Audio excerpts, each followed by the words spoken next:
ये तालिबानी सोच ही है, ये संघी सोच, तालिबानी सोच, ये भाई भाई हैं, संघी तालिबानी एकदम भाई भाई।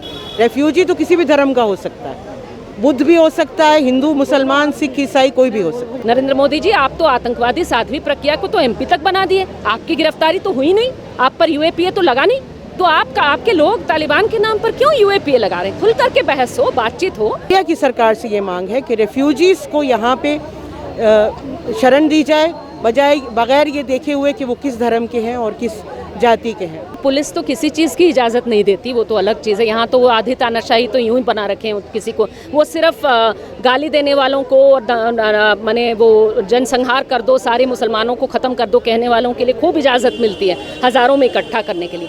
शांति और न्याय वगैरह की बात करने के लिए बीजेपी की सरकार देती नहीं इजाज़त। कभी कहेंगे कि भारत में रहना होगा तो जय श्री राम कहना होगा, ये तालिबान भी तो वैसा ही बात बोल रहा है वहाँ पे कि वहाँ रहना होगा अफगानिस्तान में, तो आपको जो है हमारी बात कहनी होगी, हाँ हमारा ये मानना होगा। अब ये मनुस्मृति लागू करना चाहते हैं, वो जो है वो शरिया लागू करना चाहते हैं। अमेरिकी साम्राज्यवाद जो है वहाँ ड्रोन स्ट्राइक्स गिराती थी, युद्ध चला है, कब्जा चला है, वो कब्जा खत्म हुआ है, तो अमेरिका अपनी जगह पे अपने एजेंट के रूप में तालिबान को सत्ता हस्तांतरण करके गई है कि महिलाओं का अधिकार वहाँ पर हनन पिछले 20 साल से जो अमेरिका का साम्राज्यवाद हुआ है उसमें भी बहुत भयानक हुआ है। अमेरिकी साम्राज्यवाद जो है वहाँ ड्रोन स्ट्राइक्स गिराती थी, युद्ध चला है, कब्जा चला है, वो कब्जा खत्म हुआ है, तो अमेरिका अपनी जगह पे अपने एजेंट के रूप में तालिबान को सत्ता हस्तांतरण करके गई है, समझौता करके गई है तालिबान के साथ। और तालिबान ज़बरदस्ती अपने आप को थोप रही है ना वहाँ पे, अमेरिका भी उसे थोप रही है, तो थोप रही है इस सेंस में कि वहाँ चुनाव होना चाहिए। हम चाहते हैं अफगानिस्तान की जनता को चुनाव करके अपना सरकार चुनने का राइट मिले। दूसरी बात हम कह रहे हैं कि महिलाओं को हो या वहाँ के आम जनता को हो या वहाँ के जो अल्पसंख्यक समुदाय हैं हज़ारों लोग उनको हो, उन सभी लोगों को फ्रीली अपनी मर्जी से अफगानिस्तान आज़ाद हुआ है, अच्छी बात है, लेकिन वही आज़ादी हर अफगानिस्तान के नागरिक को भी मिलना चाहिए ना, कि वो अपनी मर्ज़ी से कपड़े पहने, अपनी मर्ज़ी से जिएं, अपनी मर्ज़ी से सोचें, बोलें वगैरह। और हम आज यहाँ क्यों आए हैं? हम आए हैं क्योंकि यही लड़ाई हम लोग भी यहाँ लड़ रहे हैं। यहाँ हमारी भी जो सरकार है या उस सरकार से जुड़े हुए जो संगठन है जो हिंदू वर्चस्ववादी हैं, वहाँ पर इस्लामिक राष्ट्र बनाने की बात हो रही है, यहाँ ये लोग हिंदू राष्ट्र बनाना चाहते हैं। कहते हैं कि कुछ भी विरोध में बोलोगे तो आपको हम देश विरोधी और हिंदू विरोधी कह देंगे। लोकतंत्र की बात कहना, महिलाओं से कहना कि भाई आप कैसे बोलोगे, किससे प्यार करोगे, किससे शादी करोगे, क्या खाओगे, बीफ खाओगे कि नहीं, सारी चीज़ों में जो है ये जो हुक्म जारी करते हैं, ये तालिबानी सोच ही है, ये संघी सोच, तालिबानी सोच, ये भाई भाई हैं, संघी तालिबानी एकदम भाई भाई। और इसीलिए उसी बात को हम लोग उठा रहे हैं यहाँ पे कि हम भी तो संघर्ष कर रहे हैं। आज अगर यहाँ भारत में हम संघर्ष हार गए ये वाला, समझिए कि हमारी हालत भी कल अफगानिस्तान वाली होगी। इसीलिए अफगानिस्तान की जनता के साथ आज खड़ा होना, भारत की सरकार से हम कह रहे हैं कि अफगानिस्तान के जो लोग यहाँ आए हुए थे पहले से वीज़ा पर, उनको जल्द से जल्द शरणार्थी का दर्जा दिलवाइए यूएन से, ताकि वो यहाँ पर नौकरी कर सकें, अपने आप को मैंने जी सके अच्छे से, और शरणार्थियों में धर्म के आधार पर कोई फ़र्क मत करें। तालिबान को लेकर भारत का अभी तक कोई रुख स्पष्ट नहीं है। अभी शायद 26 को फिर एक मीटिंग रखी गई है, ऑल पार्टी मीटिंग। उम्मीद की जा रही है कि एक हफ्ते के अंदर अंदर स्टेट इस पूरी तरह से क्लियर हो जाएगा, लेकिन उससे पहले इस तरह का विरोध प्रदर्शन करना और उसके लिए आपको कहीं ना कहीं परेशान किया जा रहा है पुलिस के ज़रिए कि आपको इजाज़त नहीं दी जा रही, उस पर क्या? यहाँ पुलिस तो किसी चीज़ की इजाज़त नहीं देती, वो तो अलग चीज़ है। यहाँ तो वो आधी तानाशाही तो यूं ही बना रखे हैं किसी को, वो सिर्फ गाली देने वालों को और माने वो जनसंहार कर दो, सारे मुसलमानों को ख़त्म कर दो कहने वालों के लिए खूब इजाज़त मिलती है, हज़ारों में इकट्ठा करने के लिए। शांति और न्याय वगैरह की बात करने के लिए बीजेपी की सरकार देती नहीं इजाज़त। बात यह है, देखिए नरेंद्र मोदी एक जगह थोड़ा फंसे हुए हैं। उनकी जो पार्टी है और राष्ट्र स्वयंसेवक संघ के लोग हैं वो तालिबान को गाली की तरह इस्तेमाल कर रहे हैं और हर मुसलमान को तालिबान तालिबान कह करके ये गाली दे रहे हैं। हम इसके खिलाफ भी आज यहाँ बोल रहे हैं, लेकिन नरेंद्र मोदी से हम पूछना चाहते हैं कि भाई आपका क्या रवैया है? आपकी सरकार पीछे पीछे बात तो कर रही है, डेली खबरें आ रही हैं, आप बातचीत पीछे का बैक चैनल तो खोले हुए हैं, बात कर रहे हैं आप। तो जब आप बात कर रहे हैं तो यहाँ अपने देश में आपके समर्थकों को भी समझाइए कि किसी ने अगर पोस्ट में, फेसबुक पोस्ट में लिख दिया तालिबान के बारे में कुछ अच्छा ही लिख दिया, तो लिखने का हर अधिकार है। आरएसएस के बारे में और बजरंग दल के बारे में जो मारपीट करते हैं और हत्याएं करते हैं, उनके बारे में अच्छी चीज़ें लिखने वाले लोग नहीं हैं। नरेंद्र मोदी जी, आप तो आतंकवादी साध्वी प्रज्ञा को तो एमपी तक बना दिए, आपकी गिरफ्तारी तो हुई नहीं, आप पर यूएपीए तो लगा नहीं, तो आपके लोग तालिबान के नाम पर क्यों यूएपीए लगा रहे हैं? खुल करके बहस हो, बातचीत हो और सरकार अपना रवैया तय करे।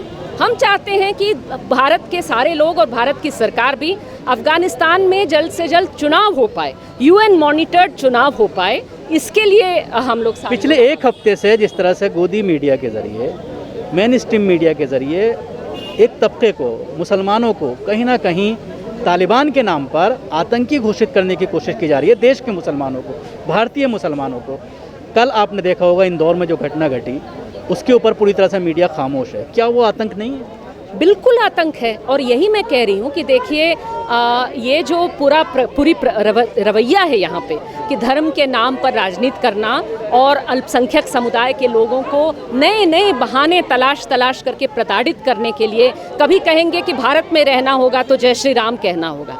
ये तालिबान भी तो वैसा ही बात बोल रहा है वहाँ पे कि वहाँ रहना होगा अफगानिस्तान में, तो आपको जो है हमारी बात कहनी होगी, हाँ हमारा ये मानना होगा। अब ये मनुस्मृति लागू करना चाहते हैं, वो जो है वो शरिया लागू करना चाहते हैं। फ़र्क क्या है भाई? हम कह रहे हैं कि कौन माने शरिया कोई अपने मन से मान सकता है, कोई अपने मन से किसी भी चीज़ को मान सकता है। धर्म के खिलाफ हम नहीं है, लेकिन धर्म माने क्या मानेंगे लोग अपने से तय करेंगे, इसे राज्य को थोपना नहीं चाहिए। अफ़गानिस्तान में जिस तरह के हालात अभी बने हुए हैं और तालिबान के ज़रिए महिलाओं के अधिकार की बात, महिलाओं के जो बेसिक अधिकार हैं उनको जिस तरह से हनन किया जा रहा है, और जिस तरह से वहाँ पर ये सामने आ रहा है कि जो सरकारी पदों पर जो महिलाएं हैं उनको घर बैठने को कहा गया है, एंकर्स को कहा गया है कि आपको दफ्तर आने की ज़रूरत नहीं है। इन्हीं सब चीज़ों को लेकर के मंडी हाउस पर एक प्रोटेस्ट रखा गया है। हमारे साथ शबनम हाशमी हैं जो अनहद की प्रेसिडेंट हैं। क्या कहना चाहेंगी, किस तरह का यह प्रोटेस्ट? देखिए, आज का प्रोटेस्ट अफ़गानिस्तान के आम लोगों के समर्थन में है। हम अपनी सॉलिडारिटी उनको जताने के लिए ये प्रोटेस्ट कर रहे हैं। हमारी ये भी मांग है दुनिया के सारे देशों से कि तालिबान सरकार को रिकॉग्नाइज़ ना किया जाए। जिस तरह साउथ अफ्रीका में जब अपार्थाइड की सरकार थी तो पूरी दुनिया ने बायकॉट किया था, और उसी तरह से हम ये चाहते हैं कि इस सरकार को एक्सेप्ट ना किया जाए, इस सरकार को रिकॉग्नाइज़ ना किया जाए। हमारी इंडिया की सरकार से ये मांग है कि रेफ्यूजीज़ को यहाँ पे शरण दी जाए, बगैर ये देखे हुए कि वो किस धर्म के हैं और किस जाति के हैं। इलेक्शन कमीशन से हमारी ये डिमांड है कि अब जिस तरह से तालिबान का जो हुआ है, पूरा अफ़गानिस्तान में जो हालात हुए हैं, उसको इस्तेमाल करके हिंदुस्तान के अंदर नफ़रत ना फैलाई जाए, और ख़ास तौर से इलेक्शंस के दौरान इसका ध्यान रखा जाए कि इसको इस्तेमाल करके यहाँ पे नफ़रतें ना फैलें। अभी भारतीय सरकार ने अपना रुख कोई स्पष्ट नहीं किया है। उससे पहले इस तरह का प्रोटेस्ट करना, और उसके साथ ही जिस तरह से मीडिया पिछले एक हफ्ते से तालिबान के नाम पर भारतीय मुसलमानों को कहीं ना कहीं एक उनकी छवि इस तरह से पेश करने की कोशिश कर रही है कि ये लोग तालिबान के आतंकवाद के समर्थन हैं। देखिए, ये तो पूरा हमारा देश का मीडिया आज से नहीं, वो तो शुरू से ही ये उनका पिछले जब से ख़ास तौर से ये सरकार आई है यही रवैया रहा है। तो जो नेशनल मीडिया की बात है या जो बड़ा मीडिया है, उसके बारे में तो पूरा हिंदुस्तान जानता है कि उनकी यही रणनीति है।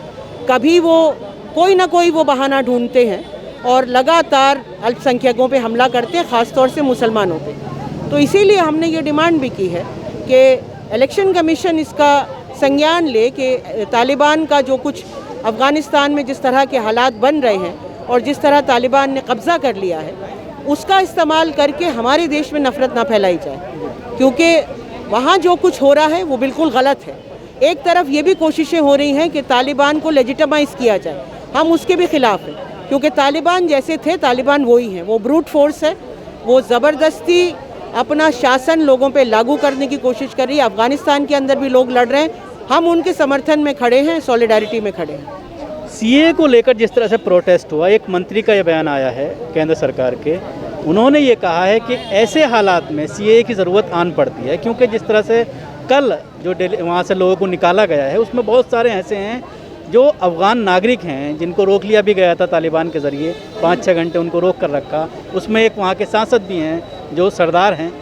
तो ऐसे में इस तरह के कानून की ज़रूरत आन पड़ती है, ये कहा जा रहा है। कोई ज़रूरत नहीं है। जब किसी भी मुल्क में जब इस तरह के हालात बनते हैं, चाहे वो अफ़गानिस्तान हो या म्यांमार हो या कोई और जगह हो, उस वक्त रेफ्यूजीज़ जब भागते हैं अपने मुल्कों से, तो हर देश को अपने दरवाजे खोलने होते हैं रेफ्यूजीज़ के लिए, और ये इंटरनेशनल ट्रीटीज़ इसके लिए बहुत सारी हैं कि रेफ्यूजीज़ को आपको शरण देनी है। और हमारा देश तो हर मेहमान को एक तरह से, मतलब हम तो हज़ारों साल से कहते आए हैं कि अतिथि देवो भयो, उसमें अगर आप ये कहने लगें कि ये इस धर्म का और उस धर्म का, तो ये बिल्कुल ठीक बात नहीं है। रेफ्यूजी कोई भी हो, कहीं से भी हो, उसकी मदद करना जो है वो हमारी ड्यूटी है। तो ऐसे में सीए कानून का कोई महत्व नहीं है, कोई ज़रूरत नहीं है उसको? सीए कानून का तो जो मकसद था पूरे देश को डिवाइड करने का, वो उस मकसद में कामयाब हुए हैं, तो सीए की ज़रूरत नहीं है। रेफ्यूजीज़ आ रहे हैं तो उसमें सीए की कोई ज़रूरत नहीं। रेफ्यूजी तो किसी भी धर्म का हो सकता है, बुद्ध भी हो सकता है, हिंदू, मुसलमान, सिख, ईसाई, कोई भी हो सकता है।